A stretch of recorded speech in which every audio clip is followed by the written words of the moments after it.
লেখক শুভায়ন বসুর লেখা গল্প ভালোবাসার মানুষ। বাবা আসছে না কেন,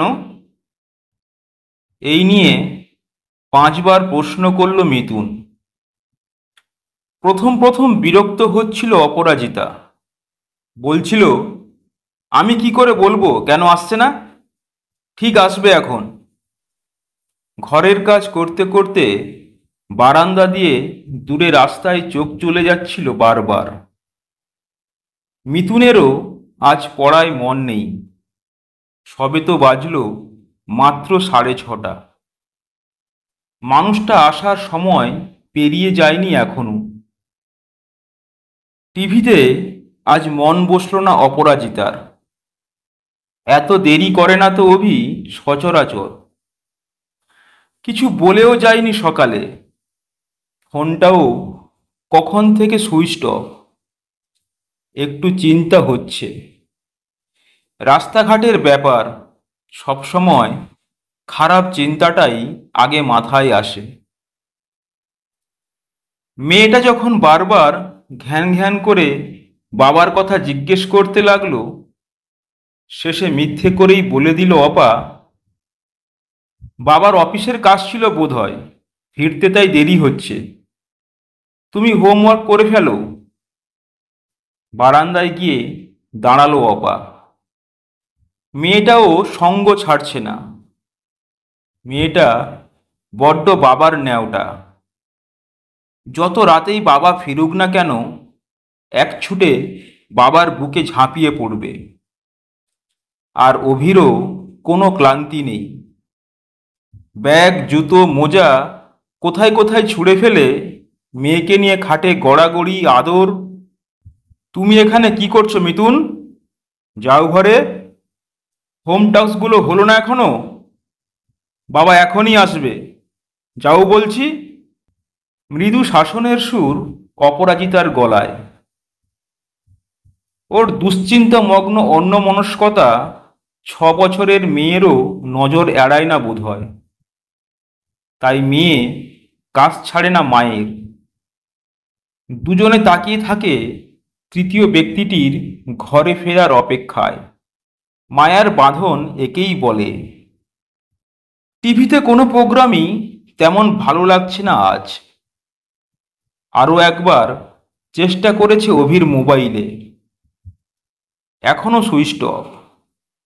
এবার একটু দুশ্চিন্তা হতে শুরু করলো অপার। আর কাকে ফোন করবে, কোথা থেকে খবর পাবে? অভির কোনো বন্ধুকে ফোন করবে কি? কিন্তু এই ডিপার্টমেন্টে তো ওর সবেমাত্র বদলি হয়েছে। সেরকম কোনো কলিগের নাম্বারও নেওয়া হয়ে ওঠেনি। কি করবে ও? 8টা বাজলো। মেয়েটা ঘুমিয়ে পড়েছে না খেয়েই। মোবাইলে একটা ফোন এলো। বুকটা ছ্যাদ করে উঠল। ও, বাবার ফোন।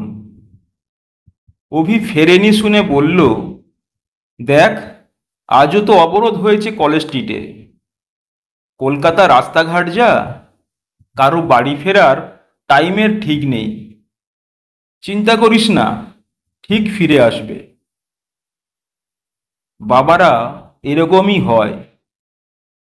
কত সহজে অস্থির মনে শান্তির আশ্বাস বাণীটুকু ভরে দিতে পারে। মনে একটু বল পায় অপা। কিন্তু রাস্তার জ্যাম, মিটিং, মিছিল, অবরোধ তো আগেও হয়েছে। অভিও জানিয়ে দিয়েছে যে বাড়ি ফিরতে দেরি হবে। কিন্তু আজকে একটাও ফোন করল না কেন? মোবাইলটাই বা সুইচড অফ কেন? দুশ্চিন্তাটা আবারও ঘিরে ধরেছিল অপাকে। কিছু ভালো লাগছিল না, অসহায় লাগছিল। ঘড়ির কাঁটা কথা শুনছে না। 9টা ছুঁই ছুঁই। বাবাকে আবারও ফোন করতে হলো অভির অফিসে একবার ফোন করে খোঁজ নেবার জন্য। পুরনো ডিপার্টমেন্টের তন্ময়দা, সৌভিকদা সবাইকে ফোন করা হয়ে গেছে, কেউ কিছু বলতে পারেনি। বুকের মধ্যে উৎকণ্ঠাটা এখন অনেক বেড়ে গেছে, বুঝতে পারে অপা। একবার গেট অবধি হেঁটে গিয়ে ঘুরে এসেছে। দারোয়ান শিবপ্রসাদ বলেছে, বাড়ি যান ম্যাডাম, বাবু ঠিক ফিরে আসবে। আজকে রাস্তায় বহু জ্যাম আছে। কিন্তু কোথাও কোনো খবর পাওয়া গেল না। দুশ্চিন্তাটা গ্রাস করে ফেলল অপাকে। অথচ মেয়েটা কি নিষ্পাপ মুখে শান্তির গভীর নিদ্রায় মগ্ন, কি নিশ্চিন্তে মিথ্যে আশ্বাসটুকুকে নির্দ্বিধায় বিশ্বাস করে। হায় রে, কেউ যদি এমন আশ্বাস দিতে পারত অপাকে, কেউ যদি দিত একটু মনের শান্তি। কি হলো অভির? অপা আর ভাবতে পারে না। অনেক পুরনো কথা মনে আসতে লাগলো, অনেক অযথা ঝগড়া, অনেক অভিমান। আজ আসুক অভি, আর ঝগড়া করব না কখনো, মনে মনে বলে অপা। চোখে একরাশ জল কোথা থেকে জমা হয়েছে, মনে উঠেছে ঝড়। কোথায় গেল অভি? কি করব আমি একা? বিপন্ন বিপর্যস্ত অপা বড্ড অসহায়। দরজা খোলাই ছিল। হঠাৎ মনে হয় কে যেন এসে দাঁড়িয়েছে পেছনে। চমকে ওঠে অপা। এ কি, সব অন্ধকার কেন? কি করছো তোমরা? চেনা স্বরে সম্বিত ফেরে অপরাজিতার। বুঝতে পারে মানুষটা ফিরেছে। নিমেষে সব উৎকণ্ঠার অবসান।